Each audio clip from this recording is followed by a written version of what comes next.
As a solopreneur, you wear many hats, one at a time. You're a developer, creator or maker. You're a marketer, business person, even your own CEO. Now what happens if you don't love marketing? You procrastinate, fewer people will know what you have to offer, you get less business and less revenue. Been there, done that. I made that mistake myself repeatedly. In this video, I show you how you can build a habit for your own marketing, so your business will become much more successful.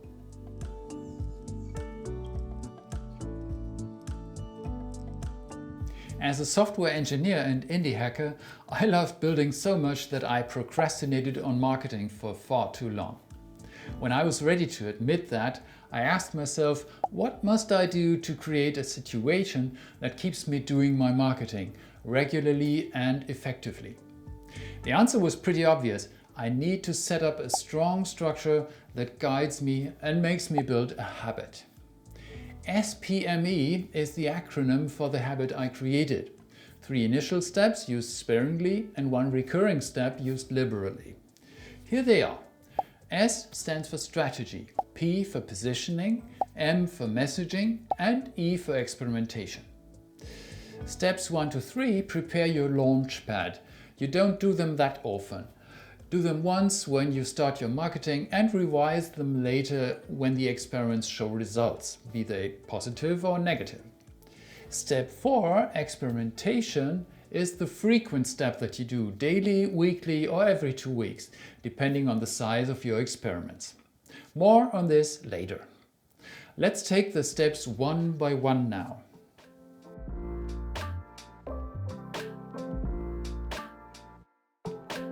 In her book Obviously Awesome, April Dunford inspired me to think this way about marketing strategy. Strategy defines the way towards your first position and the way from position to next position, like a staircase up and to the right. Strategy finds position after position. Let me explain. A position is a context, an environment. You want to put your product to appear in that context in a certain light that's shining on it. In that context, in that light, your product appears as a totally awesome and desirable solution to a particular set of problems. Problems that your audience is experiencing or jobs that they need to get done. Strategy is the art of finding out what those positions for your product could be and, more importantly, what they should be. Especially what the first position should be and into which other positions you want to place your product later. Now, what exactly makes a position? Let's see.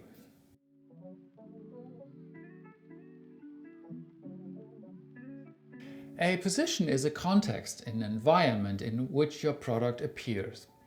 Your future customers put your product into such a mental position. This happens in their own minds. If you don't do anything to position your product, customers do it without your help. The resulting position, however, might not be the one you wanted for your product. Example: if your product can store data and find it again, people might position your product as a database. Even when they know that your product can execute drill-down operations and generate sophisticated business reports, they may not understand that you want to position it as a business intelligence tool instead of a mere database. They might even put your product away entirely because they think it's only for tech people who can code. If you want to position your product properly in the minds of your future customers, make these points absolutely clear. Product name and category, persona, that is the type of person the product is made for, the features that the product has, the benefits caused by those features, the jobs that can be done with the help of your product, and the qualities that the product feels like fast, safe, easy to use, value for money, etc., etc. These things together make a position. They put your product into a context and make it appear in a certain light. Positioning is the basis for successful messaging. Without proper positioning, you're in danger of writing all kinds of different messages that will confuse your audience later. With proper positioning, the next step becomes pretty easy: defining the messages you want to send to the market.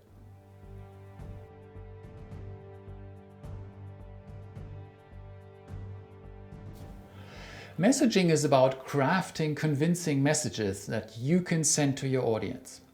Messages can be anything, like text, images, video, audio, whatever format you're comfortable with. Message should transport information and cause emotion.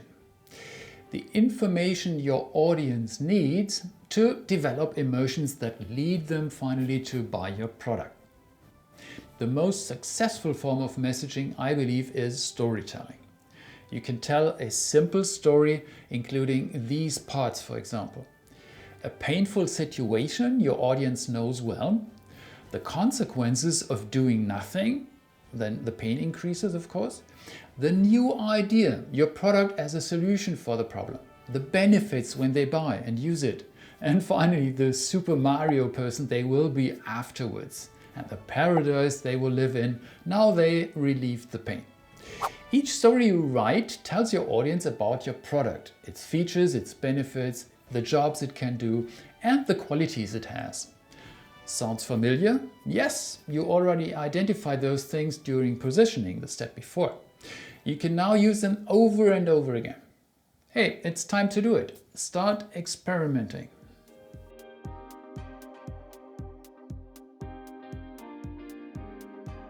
What is experimentation? Messaging gave you a collection of stories, maybe mostly written down as conceptual stories in text form. Now is the time to send them to the world.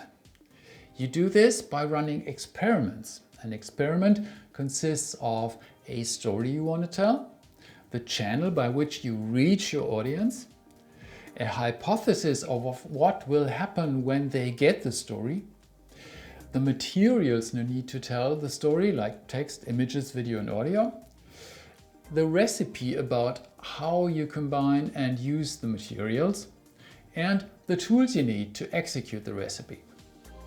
You want to know my formula to build lots of experiments daily or weekly? Here it is. Story times channel equals experiment. If you have 4 stories to tell and 3 channels, let's say landing page, email and Mastodon, you have 12 combinations you can test and see which work and which fail. Example for an experiment I did. I told a story about a solopreneur who wants to set up their marketing. The storytelling format I chose was a free step-by-step workbook PDF for downloading. The channels to my audience were a landing page with an email sign-up form, the same email form displayed again after each blog post I have written, tweets on Twitter to send people to that landing page. Classic setup.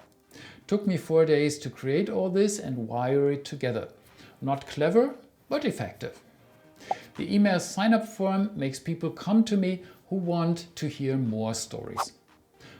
Time for me to do more experiments with channel equals email now, right?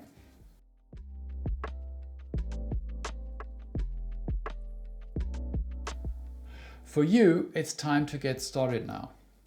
Go 1 round through the SPME cycle. Strategy. Choose a rough idea for a first position. I want my product X to be awesome for people like Y who are in problematic situation Z. Positioning. Make a sentence like, my product X is the obviously awesome choice for people like Y who want to solve problem Z because of features 1, 2 and 3 that render the benefits 1 and 2. Then fill in the details. Messaging.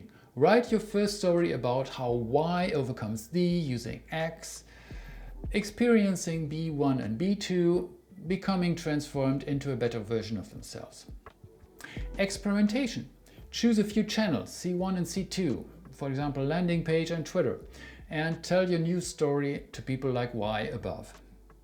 Learn from what happens during your experiments and go back to messaging, positioning, or even adjust your strategy if needed. To help you with the SPME habit, I built a special marketing software to support each step. It's called tooquiettomarket.com.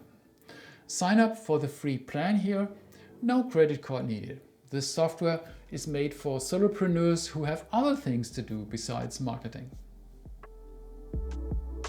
If you liked this video, click the like button, subscribe to my channel and click on the notification bell down below so that you never miss the next video. See you next time.